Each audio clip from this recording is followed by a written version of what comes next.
പടന്നക്കാട് ആയുർവേദ ആശുപത്രിയിലെ രോഗികൾക്കും കൂട്ടിരിപ്പുകാർക്കും ജീവനക്കാർക്കും വിഭവസമൃദ്ധമായ ഓണസദ്യയൊരുക്കി പടന്നക്കാട് ജുപ്പിറ്റർ ക്ലബ്ബ് പ്രവർത്തകർ. ക്ലബ്ബ് അംഗങ്ങൾ ഓരോരുത്തരും അവരവരുടെ വീടുകളിൽ നിന്നുമാണ് ഓരോ വിഭവങ്ങളും തയ്യാറാക്കിയത്. This news sponsored by Shobhika Weddings, Big Mall, Kanjangad, Kozhikode, Koilandi and Kutyadi. Padannakkad Ayurveda ആശുപത്രിയിൽ ചികിത്സയിൽ കഴിയുന്ന രോഗികൾക്കും സഹായികൾക്കും ജീവനക്കാർക്കുമാണ് പടന്നക്കാട് ജുപ്പിറ്റർ ക്ലബ്ബ് പ്രവർത്തകർ ഓണസദ്യ ഒരുക്കിയത്. 20-ൽ പരം കറികളും 2 തരത്തിലുള്ള പായസവും അടക്കമുള്ള വിഭവസമൃദ്ധമായ സദ്യയാണ് ഇവർ വിളമ്പിയത്. സദ്യക്കുള്ള കറികൾ ക്ലബ്ബ് പ്രവർത്തകരുടെ വീടുകളിൽ തയ്യാറാക്കിയാണ് എത്തിച്ചത്.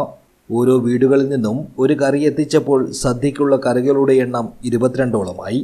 കൂടാതെ ശർക്കര ഉപ്പേരി, പപ്പടം, പഴം എന്നിവയും പായസവും ഉൾപ്പെടെയുള്ളവ കൂട്ടിയുള്ള സദ്യ ആശുപത്രിയിലുള്ള രോഗികളും കൂട്ടിരിപ്പുകാരും ജീവനക്കാരും ആസ്വദിച്ചാണ് കഴിച്ചത്.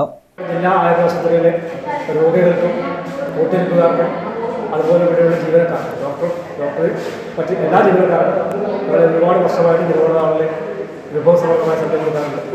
അത് ജുപ്പിറ്റർ ആർട്സ് ആൻഡ് സ്പോർട്സ് ക്ലബിൻ്റെയും ജുപ്പിറ്റർ വായനശാല രോഗികൾക്കുമായിട്ട് രണ്ട് പേര് സംയുക്തമായിട്ടാണ് ഓരോരോ വീടുകളിൽ നിന്ന് വ്യത്യസ്തമായ വിഭവങ്ങൾ ഉണ്ടാക്കി ഇവിടെ കൊണ്ടുവരികയും ഇവിടെ വിതരണം ചെയ്യാറുണ്ട്. അത് ഈ വർഷവും വളരെ ഭംഗിയായി ചെയ്യാൻ കഴിയുമെന്നുള്ളത് ഞങ്ങൾക്ക് അതിനായിട്ട് സന്തോഷം. News bureau, Nileshwar.